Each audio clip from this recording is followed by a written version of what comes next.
Good morning, friends. Welcome back to Astrology today. My name is Melrose, and I'm here to share your daily aspects. Today we have mostly moon side stuff on the page, and it's another one of those double aspects that's a pair with Saturn and Neptune. So moon goes square to Saturn and then sextile to Neptune. And I'm really enjoying this conversation because Saturn is like reality versus Neptune's fantasy, and I'm really enjoying the sort of balance between how we deal with reality when fantasy comes in, or when fantasy fails us, or how we use our fantasies when reality starts to fail us. So yeah, let's get into these aspects. Today is Saturday, June 25, 2022. The sun is in Cancer today. Cancer is a cardinal sign, so this is a time of year when we initiate a season. It is now officially summer, if you didn't know. Cancer is our cardinal water sign, so our attention also comes around in some ways to initiating connection. With summer sun having reached its culmination, our ambitions for our outer lives are in full swing. We can get attached to our goals in an emotional way that makes us defensive of ourselves and our intentions. The waning crescent moon begins in Taurus today, making ingress to Gemini early this evening. The new moon is coming up on Tuesday, and that will be our time to bring our attention back to the present moment. For now, and especially with moon in Gemini, we are busy right now, still trying to clear away outdated thoughts, attitudes, and dispositions that no longer work for us to move forward in the way we'd like to see ourselves going. Cancer initiates connection, and Gemini disperses information. So let's be talking about what we'd like to get from the connections we're making right now. Make your intentions clear to the people you interact with. Okay, and we'll begin on the moon side today. This is the side of the page where we explore the energetic of the impact of the planets on our personal lives. Excuse the word salad, friends. This has to do with how it feels to be us, who we are in the context of our home, and our relationships with the people we keep close. So, at 8:02 this morning, Central Standard Time, friends, moon goes square to Saturn, Cancer, Capricorn, and Aquarius. The feeling life gets some kind of slowdown or sense of restriction at this time. It can come across as frustration or even a depressed feeling, but this is really an opportunity to take stock, to make an assessment of what we are responsible for in the moment, or to remember why we have dedicated ourselves to doing something a certain way. More of a slow down and follow through vibe. Just an hour later at 9:05, moon goes sextile to Neptune, Cancer, and Pisces. Here, the feeling life becomes more sensitive than usual for a couple of hours. Our sense of our own energies and the vibes of the people around us is strong and likely fairly accurate. And we can use this to our advantage when the moon square Saturn threatens to weigh us down, perhaps by delegating some effort to a willing bystander. So, a continuation here of the discussion we've been having about the balance between solid, traditional, sometimes strict Saturn and ephemeral, unfastened Neptune, who often seems to lack a sense of hard limitations. We see these days that when Saturn goes hard and we have to buckle down, Neptune is there in some sense to help us lighten up, to remember that not all of life is structure and routine, and that even in the middle of all the structure and routine, we have a capacity to dream, to connect, and to fantasize about what fruits might be born out of our personal discipline. At 2:02 this afternoon, a void of course moon goes trine to Pluto. Void of course says the moon is making its final aspect in the sign of Taurus before it moves into Gemini. So that's Moon and Pluto, that's Cancer and Scorpio. Here's another positive aspect in the day for relying on the vibes, especially our own emotions and intuitions. The trine energy makes a real blessing of our capacity to feel. We can achieve perspectives at this time that have the power to change our whole outlook, which can lead to positively transformed relationships with ourselves and others.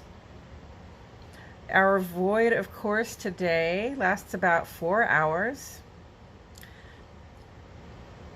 The time the moon spends between its last aspect in one sign and its ingress to the next is generally considered to be a good time for reflection, meditation, journaling, and our creative intuitive practices are more likely to help us at that time sort of know how we truly feel and what we intend. And then at 6:13 tonight, Moon makes ingress to Gemini. This is generally a time when we want to express ourselves in whatever manner feels best. It's natural to want to share what's in our hearts with the people we keep close. This is a 2.5-day transit. And we have a few ongoing aspects in the ongoing aspects in the ongoing column. Okay, on the sun side of the page, where we explore our experience and self-expression in the outer life, where we work, socialize, and participate in the civic arena of our lives, Venus is trine to Pluto through the 27th.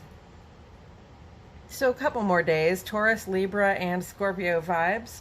Whatever we love it intensely at this time. Our attractive powers have a lot of strength, so let's use them for good. Be careful about the company you keep because your bonds are growing stronger. Focus on those things you'd like to draw toward you or keep close. Pluto is still retrograde through October 8. Pluto rules Scorpio. Pluto is the planet that represents death and rebirth, endings and beginnings. In order to create something new, we have to destroy something else. Just like every day I destroy a perfectly good blank piece of paper to create this report. It's not necessarily dramatic, but it does bring one thing to an end so that another can come about. And that's the point of Pluto. That's what Pluto does. Pluto has been in Capricorn since the late 90s, and Capricorn, which is ruled by Saturn, is a stronghold for tradition, institution, and tried and true ways of being. So Pluto has spent all this time basically destroying one tradition to make room for a new one, ending one institution so that another one can arise. If you look back, you can see how almost everything we thought was foundational to culture and to our lives has either folded and changed or is in the process of a complete overhaul. So when Pluto is in retrograde, all that death and rebirth is happening largely in the inner life. It feels very personal, and we're all having experiences no one else can have, but make no mistake, we are all going through it.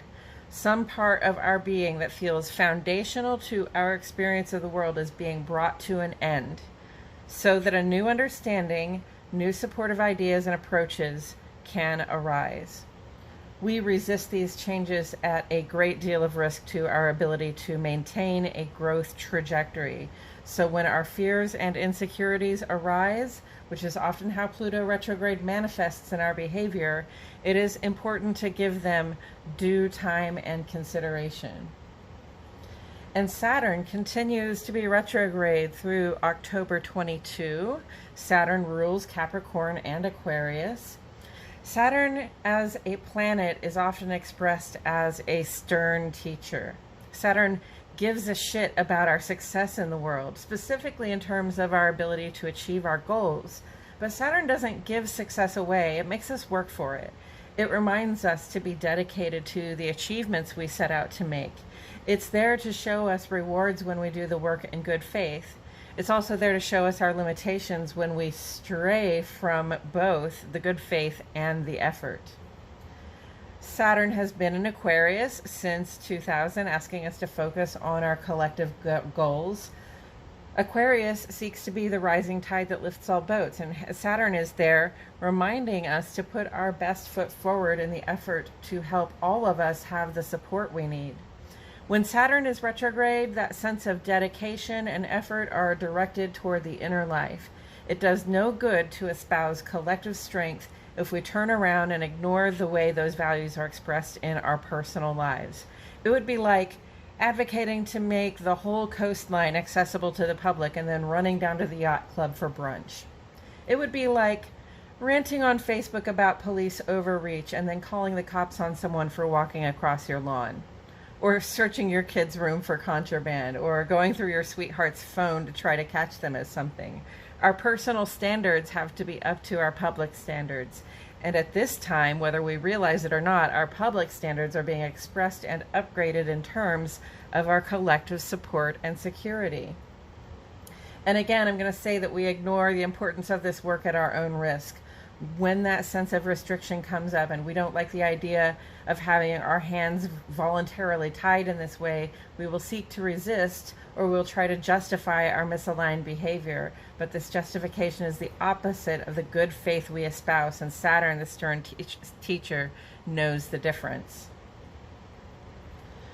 Coming up next week on Monday, Mercury goes sextile to Chiron, giving us an opportunity to clear the air about something that troubles us. On that same day, Mars will go sextile to Saturn, helping us match our efforts to our ideals for stability. The new moon in Gemini is here next Tuesday, and that's not Gemini, that's Cancer. The new moon will be in Cancer on Tuesday. Tuesday is also the day that Neptune goes retrograde, which I did not write down there. Sun goes square to Jupiter that day, and Venus will go sextile to Jupiter, so bringing in some optimism and laying on the love, friends. And that's it for today's astrology. Thank you all so much for tuning in. Please like my video, subscribe to my channel, click the notifications bell. If you know anyone else who might like it, please share. I post here every day, and I wouldn't want you to miss a thing. And a huge double thanks to those of you who comment to ask questions and provide encouragement. I appreciate that so much because it helps me know that I'm on the right track, and it also lets YouTube know that you're engaged in the content, and that's super valuable, so thank you. Have you all checked out the tarot portion of this vlog? Every day I create this report and then I post a longer form, less formal version of it on my other channel, Astrology Today and Tarot with Melrose. I will put the link in the description. There I talk about the tarot card that sits on the side of the page. I go over the day's aspects again, and then I play another tarot card that may give us something more to think about it. May give us something more to think about. I hope you'll give it a try. And as always, I'm grateful to you all for including me in your day. My love and appreciation go out to you, and I'll see you all back here tomorrow for more Astrology Today.